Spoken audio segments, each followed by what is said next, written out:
All right, for more on this, we are now being joined by Adam Schwartz, who is a writer and political commentator. He's joining us live from London. Adam, pleasure to have you here with us. What does a Labour win mean for UK, and what kind of a change can we expect? Who could get those key roles in a Labour government? Talk to us. Well, it's certainly an extraordinary and a historic night of political theatre in the UK. We've just had the exit polls released about 6 hours ago.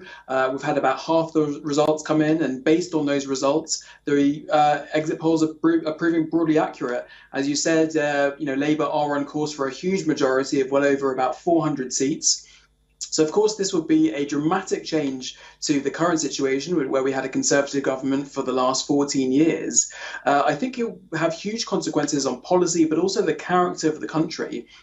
I think first it will have a huge impact upon the political discourse of the country. I think over the last few years, certainly since the 2019 election, we've had discourse largely based on sort of performative politics, on culture wars, on trying to extract as much political capital as possible from very sensitive issues. And I think we're going to see a more kind of professional style of government under Keir Starmer and the Labour Party. And I think that something that comes with that is going to be actually much more confidence in government. I think that's something that Keir Starmer, of course, is going to have to prove to the country and to businesses and to other institutions, and something that he's going to be working on very, very seriously. But I think you'll have a much more sense of confidence in government to be able to deliver, and of course that'll be very good for the economy. But I think certainly in terms of policy, the Labour Party has really identified sort of 6 main areas of reform that they are planning. Public services is going to be one of the major ones. There's been a real sense of sort of national decline, of problems with public services in the UK, simply not delivering for people, particularly with the NHS. So I think that's certainly going to be a kind of priority area for this government. But I think, the Labour Party under Keir Starmer has been taking a very cautious approach. In the 2019 election, the Labour Party was reduced to just 202 seats. And the consensus at the time was that actually it would take at least a decade for Labour to be able to get into a position where they could actually compete for power again. So the fact that Keir Starmer and the Labour Party has not only achieved a majority, but actually a historic landslide, I think is something that is so extraordinary and something that really speaks to both his ability to change the Labour Party, but also the state that the Conservative Party has left the country in. And it's a testament to the fact that UK is indeed ready for change after these 14 long years. Now, internationally, when one views the election results that are coming in, and as expected, how do you assess UK's foreign policy? Do you find any kind of changes that one can expect under Starmer's leadership?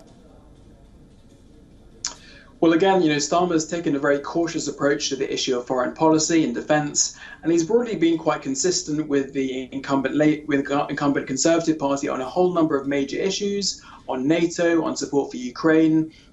But I think really one of the major changes is going to be the way that the new Labour government kind of approaches the issue of international trade.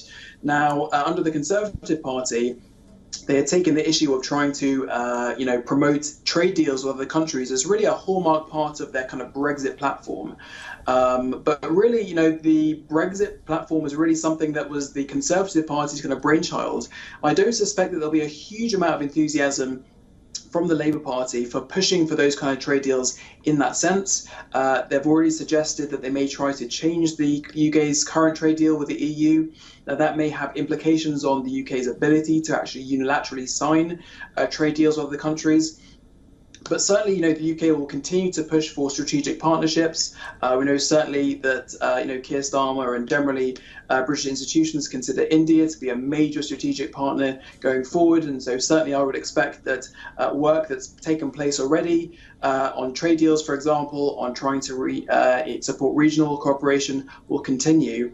So I think there won't be a major change in terms of, the way that the Labour Party and the government kind of changes anything foreign policy related. But I think overall, there's been a sense of the UK's national standing and its global reputation has really suffered under the Conservative Party, really as a result of trying to kind of weaponise issues such as the European Convention on Human Rights related to the influx of migrants coming into the UK, and of course the damage that Brexit did. So I think really, Keir Starmer has to try to restore the UK's position on the global stage as it previously did. And he's being rather cautious, as you mentioned earlier as well. And definitely the exit polls seem to be fairly accurate as we're seeing the results coming in. So I don't think we're going to be in for much of a surprise after this. It's exactly what one was expecting. Thank you so much for joining in. That was Adam Schwartz, writer and political commentator, joining us live from London. Always a pleasure speaking with you. Good to be with you.